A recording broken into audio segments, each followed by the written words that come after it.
ang update sa lagay ng panahon ngayong unang araw ng Lunes para sa buwan ng Agosto. Patuloy na binabantayan ng pag-asa si Bagyong Luis na kasalukuyang nasa Tropical Depression category. Huling namataan ang sentro nito sa layong 135 kilometers east ng Kasiguran, Aurora. May lakas ng hangin na aabot sa 55 kilometers per hour at pagbugso na aabot sa 70 kilometers per hour. Kumikilos ito ng mabagal pa northward. Bagamat nasa karagatan ng sentro ng bagyo, ang kaulapan na dala nito na sakop ang malaking bahagi ng Luzon ay nagdadala ng maulang panahon.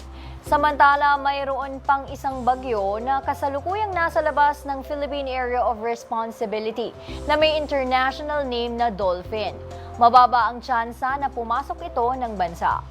Dahil sa epekto ng bagyo, nakataas ang Tropical Cyclone Wind Signal number 1 sa central at eastern portion ng Cagayan, Isabela, Quirino, eastern and southern portion ng Apayao at eastern portion ng Kalinga.